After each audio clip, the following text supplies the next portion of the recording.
I came home knowing that the next week game was against Reggie White, and I watched Chris Berman countdown. He was just doing his whole spiel, the minister of defense, Reggie. Right. And I was like, oh Lord, have mercy, man. So we got to face this dude, man.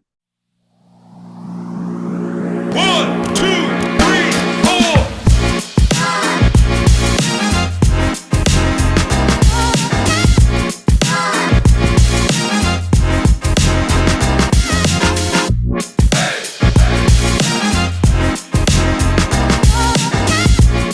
Welcome to the next edition of Conversations with Brent. Now, this young man you may have heard about, and if not, you're going to want to know about him today. We have, with the 10th pick in the 1996 NFL Draft, tackle Willie Anderson, Auburn, to the Cincinnati Bengals. Man, what was that day like for you? Man, I actually stayed at home for the draft, bro. Okay. Because back then, they were only allowed a certain amount of people to go to the draft. I think it was like 4 people. So I couldn't pick out 4 people. I couldn't pick out 4 people. So I decided I'm gonna do it at my mom's house, and we had the whole neighborhood over. I had friends. I got pictures now. Still have pictures that were in the papers. Oh wow! That day from the Inquirer, Cincinnati Inquirer was down there. Okay. The Mobile Press Register. Everybody was in my mom's house. So it was a great time, man. So I was outside, doing son's duties. I was cutting the yard, mowing the grass, and I got a phone call, and it was Tony Dungy. So Coach Dungy called me and said, "Son, Willie, we have the 9th pick in the draft. Do you want to be a Buccaneer?" I said, "Yes, sir," because we had just played in the Outback Bowl in Tampa down at Auburn for Kent State. So I fell in love with Tampa that week. Right. So I'm like, "Oh yes, sir. Like, please draft me." I'm gonna be in Florida. Right. I mean, so because the Bengals have been saying the whole off season that every mock draft that if I was there, they were taking me at 10, and they made no secret about it. I just talked to somebody recently who said they were with Mike Brown at the combine that year. Right. And he was like, "Yeah, we're not taking anybody else but the tackle from Auburn." And so when I heard Tony Dungy say that, I was like, "Oh hell yes, this is gonna be great. Yes, I'm going back to Tampa. Yes, right. It's gonna be fun." So the draft comes, and the 9th pick comes up, and I'm like, "Here we go, wait for the phone call." And they came on stage, and Tagliabue said, "There's been a trade," and I said, "What?" And it was your doggone team, the Raiders. They traded for Ricky Dudley, remember him? Oh yeah. So Tampa traded with the Raiders, the 9th pick. The Raiders picked Ricky Dudley, a tight end out of Ohio State, and I was crushed, man. The next pick, I think the Bengals turned the pick in within 30 seconds. Because that ain't waste no time, huh? No time. You know what I mean? So it was a joyous time, man. It was so crazy that back in the day, my mom's house sat on bricks, the old gray bricks, and so everybody jumped up. Our house actually tilted, bro. Oh wow! The living room tilted. My mom was so embarrassed. She was so mad, and my mom, she's such a proud lady. She was so mad because she had all these reporters from Cincinnati and everybody in her house, and that was a story, Willie Anderson down the street from the dirt road, the house, the whole house tilted sideways when the Bengals picked it. You know what I mean? So for about a year or so, she was embarrassed about that until I got our house, man. And everything was great.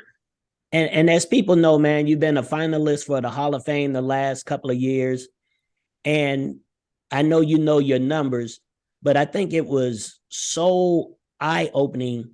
How many sacks did you play? How many years total? I played 13 years. The sack numbers been, people refute it, and I know what I counted, and I thought I counted, and people say, "Oh, there was more than this," but the sack totals go by what your offensive line coaches, what we say we get sacked for. Okay. So what the crowd may see and say, that was a sack by the tackle. Our O-line coach, that's not our sack. I mean, that's on a quarterback sack. You know what I mean? That's on this person's sack. But my claim to fame though is that that I'm proud about that I faced, you know, maybe 9 of the top 13 all-time rushers. Yeah. And none of those guys beat me except Bruce Smith, like in the last play close to the game. Now he probably should have beat me a whole lot more times. Uh-huh. I'm not gonna lie, my rookie year, Right. but he didn't. He beat me the last play. I want to say next to last play of the game. But I faced against, you know, Reggie White, Strahan, Julius Peppers, Kevin Green, Chris Doleman, a lot of guys, the Terrell Suggs, all these guys, man. But so I faced the who's who a list of guys, and like I said, the only guy that beat me out of that bunch of that top 10, that top 9 of 13 rushers was Bruce Smith. So claim about that, but I'm also happy about being a complete lineman too, Brent. You know, Oh yeah. all the rushing records that we had a chance to set as a group with the Bengals, with Corey Dillon and with Rudy and those things. So being a complete lineman back in the days, because I came into the league was a rushing league. Yes. The running backs were your stars, you know, and we had a division where we had some of the best running backs with Jerome Bettis, Eddie George, Jamal Lewis. And then with us, we got Corey Dillon and Rudy. So we had a who's who of running backs in our own division. And the league kind of changed towards the tail end of my career, specifically like once Marvin got there and we drafted Carson, our game plan went from, hey man, let's get Corey Dillon 100 yards to the whole city like, you better protect Carson Palmer with your life. Right. You know what I mean? And it's similar to what these guys going through right now with Joe Burrow. You know what I mean? You better protect them with your life. And that's kind of the life of a Bengals lineman. Like we always have a top quarterback, and people want to have that guy protected. And myself, Andrew Whitworth, Levi Jones, guys I played with, Rod Jones. Yeah. I'm sure Munoz the same way. We all like to say, being a tackle, being a lineman is so hard in Cincinnati because the Bengals fans expect perfection when you're protecting their quarterback. Yes, they do. For me to go through those many years of playing when we were losing a lot of times. My first 7-8 years with a lot of bad football, and to still be able to go through it, not give up a ton of sacks, and for guys around the league that I played against, coaches I played against, to come out and verify that for me, I feel most proud about that, man. Because you know, a lot of guys, as you know, you were around then. There was some bad seasons we had, and the only thing you had to play for is your own self-pride. Yeah. You know, so. And I tell you this, Will, me and two-time teammate of Auburn and a Bengal, Takio, we were talking one day, and he said, I didn't know how strong Will was as far as holding your ground. He said, till I seen him go against Reggie White. And he said, Reggie White, like, took that hump move he used to do. And he said, you went up a little bit, but you regained position and you kept him. And we've seen many clips where Reggie do that hump move and that person just fly like a piece of paper or something. But he said you held your ground. He put guys in their head, man. So I tell people, I shut him out. And I got the video footage. I've shown it on Twitter, on my Instagram page and Twitter. Right. But I've never been more beat up in my life. Okay. Like, dude beat me up. I was 23 years old. He was 36. He led the league in sacks that year. The previous game against Tampa, he had about 3 or 4 sacks against Tampa. And I remember being at home on a Sunday. I came home knowing that the next week game was against Reggie White. And I watched Chris Berman countdown. And he was just doing his whole spiel, the minister of defense. Reggie. Right. And I was like, oh, Lord, have mercy, man. So we got to face this dude, man. And that was Spike's rookie year, Tequila's rookie year. Yeah. And I was 23, it's my 3rd year, man. And I've never had anybody I played against that was stronger than me. Right. He was like playing against your dad, and your dad kind of pushing you around, and you kind of holding up. So I held up against him, but I was holding him against him with all my might. I grew up a big fan of Reggie White. I love to say I became a Christian because of Reggie White as a kid. Right. You know what I mean? In college. And I knew about the hump move, and I was trying my best to stay. Like, the key to blocking was kind of to stay on his inside arm so he couldn't hump you. So when I do feel his arm go, I feel his hand going on my armpit to lift me up, I would sit down on it. Okay. But by doing that, I'm sitting down, my 340 pounds on one knee, his 300 pounds on one knee, and I can feel my hip just cracking. You know what I Wow. mean? My hip just it cracked every play. It cracked. And after the game, man, my former agent Terry Bowler, Terry. Yeah. He drove. I want to say it was Joe Kelly and Terry drove me home, and I was in the back seat. I said, man, I think my lung is punctured. Wow. And everybody was telling me good job. I said, yo, I think my organs are bruised, bro. Like this dude, like I couldn't understand how anybody who was lighter than 340 could block him. Right. Like he's too damn strong. Like dude was a monster, man. Like to me, he was the greatest ever to me. You know what I mean? Oh yeah. Speed, power, just everything, bro. Dude was unbelievable. So I prayed to God so hard before that game. Like Lord, I know I'm not nowhere near as perfect as Reggie White, but all I ask God, Lord, is He not put me on my head and embarrass me. Because Brent, back then the stadium was filled with Green Bay fans. Yeah. And on third down, guess all I heard on third down? Reggie. Reggie. I'm looking up at the stands. We're at a home game. I can't hear. Yeah, that's crazy. Crazy, And man, crazy. they just concluded the NFL draft, and definitely want to give you your props, man. How many guys went in the first round, and how many overall that went through the Willie Anderson Lineman Academy? We had 2 go in the first round. Paris Johnson out of Cincinnati, Ohio. He went the 6th pick to the Arizona Cardinals. And Broderick Jones out of here, out of Lithonia, Georgia, here in Atlanta, went 14 to Pittsburgh Steelers. But overall, we had 7. I think we had 7 guys go. We had my guy Juice from Penn State, center, went 2nd round. We had Jake Andrews from Troy State, went 5th. Him and my guy Murphy from UCLA. So we had a bunch of guys, man. We had about 7 guys all together. And that's awesome. And I see one of your guys signed one of the largest undrafted contracts with the Raiders. McClendon? Yeah. Yeah. See, I didn't know that. So that's good. He got some good money. Oh yeah, they said that was probably the largest guaranteed money for undrafted pick. He's a dog, bro. Look, listen. That kid that's gonna play 10 years in the NFL plus.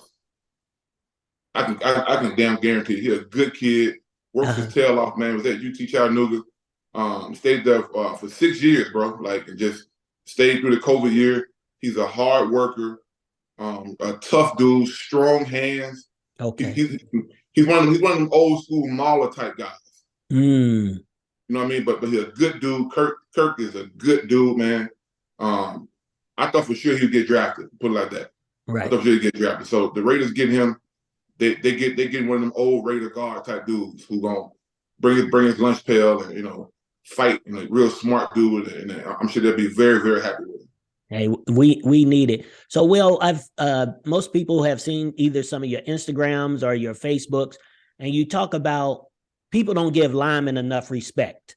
People say they're uncoordinated, they're big, this, that, other. But I've heard you say, and just from knowing you as long as I have, that is a very intricate, I want to use the word coordinated. You have to be coordinated to be an offensive lineman, to go from one level of a block to another level, to pull. Why do you think linemen just don't get the pub they should? Because, like you say, people don't understand it. People don't understand that it's the toughest skill in all the sports to learn. Maybe hitting a baseball may be harder. You know what I mean? But hitting a baseball is kind of something that you want to do. Every kid who's in baseball want to hit a baseball, right? Right. Well, every little kid who plays football don't want to be a lineman. I feel like that. Every parent, mom and dads don't take their little boys and girls outside to go play blocking. Right. You know what I mean? They play catch, they play throwing, they play defend the pass, rush the pass. No one goes outside and say, hey man, let's go out here and block this dummy a couple times, get some run blocks in, a couple pass sets. No one does that. So it's first of all, it's saying that, and I say that because I'm saying at every level, it's the hardest position, hardest skill to teach and coach at every level. I mean, I've seen at the little league levels, the freaking worst coach is O-line coach. And just throw Bob over there. He coach the line. Because Bob's son may be a left guard, and Bob, hey, I coach the line. I don't know what I'm doing, but Right. I try to help the kids out. But everybody else, the offensive coordinator, he think he's my man from the Rams. He got his playbook out. It's coordinated. The kids are excited to play the run plays. His son probably plays quarterback, a receiver, a running back. He's drilling all these intricate plays. And the line, hey, big guy, just go block. Just be big and tough. Get the hell out of here with that, man. I hate people who says that because it don't bring. It's hard for kids to get attention because people don't understand it. So, when I was coaching 7th, 8th grade football, my son didn't play the offensive line, but I still made sure that the line was the most celebrated group on our team. Okay. So I told our coaches and the announcers, hey, whenever there's a run, I don't care if it's my son running the ball, whoever, whenever it's a run, you call that left guard name out. Call his name out, call his number out, so his mom in the stands could be happy that she's heard a baby name call. So when he goes home at night, they can talk on the way home to his dad, hey, man, you got to do a good job. They called your name, I heard your name. So now the kid come back to me on Monday practice, he's excited to learn how to block. Because it is an unforgiving position. It's a job that doesn't get a whole lot of notoriety, especially at the lower level. Now, the higher you go up, the higher your notoriety go up. I tell kids all the time. In high school, you get awards, you get scholarships. You know what I mean? College, you get a chance to get drafted. And in the NFL, we get paid. So as you go up, it gets better. But a lot of kids run from it at the lower levels because people call it, like, I hate when people call it the line. Oh, just put him on the line. Right. But all you fantasy owners, it doesn't work unless these 5 guys up front make something happen. It's like I argue with people all the time, Detroit Lion fans.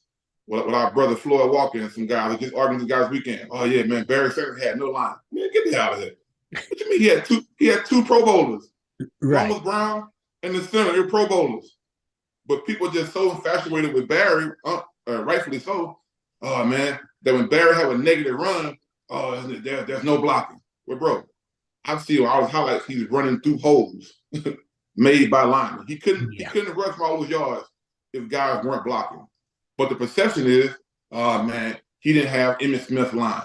He didn't have any line. He had 2 Pro Bowlers, and Lomas Brown is potential Hall of Fame player at left tackle. Yeah. You know what I mean? So people just don't understand the position. They don't understand it. So I used to joke with Jeff Hobson all the time in the Bengals media about Carson. I said, Jeff, I know damn well you got a Carson Palmer cut out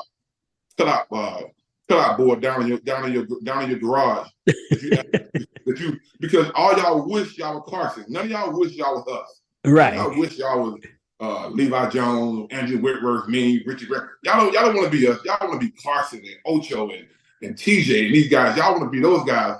But I say, but more likely in your everyday life, for the average everyday person, they are a lineman more than any other position in football. Mm-hmm.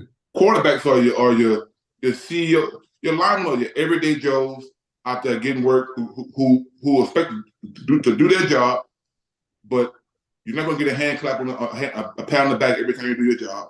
You're expected to work well with a group of people. You expect you're expected to solve problems that are difficult, but when you do solve them, folks pass right by you and go to the quarterback and say, hey, you were unbelievable today. You know what I mean? And it's just a natural thing, man. It's a natural thing for people to not understand it. And so the old school coaches, I hate this too. The last thing I'm going to say, the old school coaches started to embrace that. So they started saying, well, linemen, we don't want any credit. That's a damn lie. We don't want any fame. That's a damn lie. Linemen, we're not going to talk in the paper. Well, I'm talking because this thing's going to be over one day and people are not going to know who we are because you guys made it so the linemen don't want attention. That's a lie. Linemen can dress good, look nice. Guys are intelligent, probably the most intelligent guys on the team. You know what I mean? Oh, yeah. People think of the quarterback. No, it's them 5 guys up front who have to figure out. If you go and look up the Secret Service, I like an offensive lineman to be like Secret Service. To be a Secret Service men and women are some of the smartest men and women in the world. To pass those tests they have, You have to have an IQ out of this world to be a Secret Service. And we're doing the same thing. We're protecting somebody who's just as important. Our quarterback is just as important to our franchise and our fans as the president of the United States. So yeah, two things I know about just because of our relationship, offensive lineman. The first one, everybody knows. If you don't do your job, everybody knows it. Holding, 71, this and that. But the other thing is, I remember they said playing offense and defensive line is like being in a car wreck 60 times a day. And when I did the earlier draft special, I talked about how you, Takeo, Corey, be the last ones out the locker room, ice pack on your knees, ice pack on your shoulder. And nobody sees that. They just think you go out there, you play, and then you walk out. They don't know how much you put your body through to protect Carson and Kitna and everybody else. I definitely was the last person walking out of the locker room. Like many days, you seen that. Y'all mad at me, family mad at me. I'm the last one. Man, y'all go ahead, go home. I'm Right. icing right now. But the NFL did a study a couple years ago before COVID, like 2019, that Takeo and I went to. They invited us down to the Falcon Stadium to be a part of this panel. And the panel was these two doctors the NFL had hired to do a test on concussion for O lineman and D lineman. Mm-hmm. Because for the longest, the concussion thing only been centered around the guys with the ball, the quarterbacks, and the big hits. Right. Well, the linemen, we were saying we're getting hit in the head every damn play. Like we're colliding, like maybe not the big hits every play, but we're doing 100 helmet together plays over and over and over again. We're at the bottom of piles getting kicked in the head. That's a concussion. You know what I mean? And so. Right. That study found out that linemen get concussed like about, I won't be mistaken, about 88% of the time. Wow. And it was so bad, the NFL changed up some rules. They changed up some drills that guys, NFL teams could no longer do. I was in the meeting trying to push it. I wanted them to push it to make it public. Right. So that the lower level people can hear that. The colleges and the high schools can stop doing some of these crazy drills that we were doing. Old Oklahoma drills and carrying on. Come on, man. These drills are dangerous. Yeah. That's why I'm so against Little League football before the age of 10. Just because I know what the studies said about the brain. Like we didn't know about this when I was playing. Right. You know what I mean? We just didn't know. Like somebody knew, but the players didn't know, and they damn sure didn't allow the public to hear. So I'm real cautious about that, man, about taking care of these kids' brains and their bodies. And even the way I teach offensive linemen. I grew up playing football with this, my helmet's in there. Our helmets we use our helmets as weapons. Well, in today's football, you don't do that. That's bad because we now know you don't block with your head. Now we right. teach kids to use more of their hands and shoulder pads, and you can gather up power from your feet and your core and your hands if you're taught correctly. And not how we was doing. We was headbutting guys. That's why we sit here with headaches all day and got concussion headaches and dizzy and taking Tylenol all day because we played the game the wrong way. So it's our job now as older guys kind of to teach the new guys, especially our young kids, the correct way to play and also make these rules and get these silly drills and these wild ass coaches out of Little League football. Yeah. Having these kids do things that you're having kids do things that billionaires don't want their millionaires doing. Right. But we allow kids to do it. That don't make any sense to me. Crazy. And so as we talk about the guys that got drafted that came through your academy, what's some particulars like age you start them with? How long? How can they find the academy? Do you have any camps coming up? Give us some more information on the Willie Anderson Academy. Yeah, so my Willie Anderson Lineman Academy, you can find that at WillieAndersonLinemanAcademy.com. I started that, man, in 2016 after my son graduated, went to college. I wanted to help offensive linemen out. And I didn't know what I would do and how I would do it, but I started it for the linemen who needed help. Like my son needed help to get to college. My son needed really good people training him, like most kids do. But most kids are not the elite kids out the gate. Like, a lot of kids are not, started in the 9th grade and got unbelievable size and ability, like that. And even though that happened for me as a kid, but I had really good coaching. I started as a freshman in high school, but I had really good coaching. And so I Okay. wanted to help kids out, develop for the kids who was trying to make their high school team, kids who were trying to be a starter. And then we started getting to kids who wanted to go to college. And but we started from as low as seventh grade. Seventh grade is the lowest we go because you just never know how a kid's going to grow. And Okay. he could grow into something else or not grow. So 7th, 8th grade is my limit as we go longer. But like with a kid like Paris Johnson, my guy Floyd Walker brought Paris down after his 9th grade season. Paris was 6'6.5", 6'7", 15 years Wow. old. I thought he was a senior in high school when I first saw him. But and I tell people, I say the academy was started for kids like Paris Johnson, the one I met at 15, not the kid at 21 years old. Right. The kid at 15 couldn't play a lick. he couldn't get into the freaking stands. It was so bad that I told him to I actually kicked him out of my workout. I said, hey man, I'll go over everything with you at the house. Because him and Floyd came down and stayed with me for a week. Okay. I said, he was so behind because he couldn't get into the stands. He'll tell you. I mean, he has articles of him saying he called himself the worst lineman in America. I don't think the worst in America. It was just he was coming over from defensive line and he just didn't understand the intricacies of playing offensive line. And he didn't start till like the last 5 games of his sophomore year. Wow. But the thing with Paris was he was so competitive and so obsessed with being good. That week he stayed at my house, it was like he wanted to get my entire career out of my brain into his brain within a week. And if you know PJ, that's how he operates. He just wants information. He wants more. Like he wears me out now. Training right now. Right. He wears me out now. Like, bro, we going for like this an hour and a half. I can get 15 more minutes.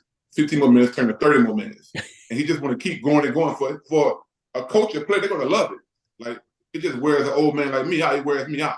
Right. You know what I mean? But that's kind of the way he is, man. That's the reason why he worked himself from that kid who people used to laugh at to the 6th pick in the draft. So we go with that with all the kids, man. We got college guys, we got pro guys, we got high school guys, and it's an academy set up for what I call to help big guys.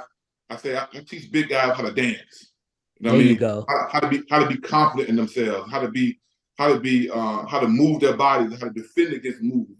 And it's myself and my other coach, Coach Murphy, who's my sports performance coach, who really helped me with all my movement work. And he gets these guys 30, 40 minutes an hour before I do. He just works on footwork, speed, agility stuff. We even teach our high school linemen how to run 40s. Because I'm tired of watching big guys not learn how to run. Right. You know what I mean? So Coach Murphy is a running specialist. He teaches guys how to run and move. So I believe in if you make a guy a better athlete, he'll be a better lineman. And in today's football game, these offensive linemen now, they're facing some of the best skilled guys you can face in the history of football. These guys on defense are super fast, and linemen now have to be just as agile and mobile and athletic as you possibly could be. And I think that's why I say it's the hardest skill in all of football to play, in all of sports to play, because Brent, if you put me in a race with let's go back in the day. Me and Julius Peppers and I in a race. You'll bet every dime in your bank account that Pepper's going to beat me in the 40-yard dash 10 out of 10 times. Right. He beat me easily. But if I'm the tackle of your favorite team, you expect me to shut him out the entire game. A guy you know who's way more athletic than I am. Right. You know what I mean? And that's the life of a lineman. A guy who he's going to get some breaks, water breaks. We get no breaks. We play the entire game. You know what I mean? And it's a tough job, man. So I love to bring awareness to it. I love to see linemen being successful. I don't like to see these kids go to these camps and be losing. I hate seeing that stuff. So with my camps this summer, we'll start having registration open at the end of this week. But our camp's going to be a 2-day camp. They're going to be teaching camps. There's going to be classroom settings. There's going to be some. We're going to teach you guys how to work out and train for the position in the weight room. So it's going to give you a whole ordeal about. We call it the O-line summit. And hopefully by the end of this week we'll have a registration set up. It's going to be in Mobile, Alabama, or Foley, Alabama, Cincinnati, Ohio. We're working on getting David Dunn is coaching out at Lincoln High School in San Diego. Wants me to come out there with the camp. So hopefully we'll do 3 or 4 camps this summer, and you can find all that stuff at on the website. And we'll make sure to put links below. And, you know, man, I tell people a lot of times, parents look at this as an investment. If their kid can get a college scholarship, then it was worth it to do the academy. And then if they can get to college and get drafted, then it was even more of a return on investment. So No doubt. I know Brent, people.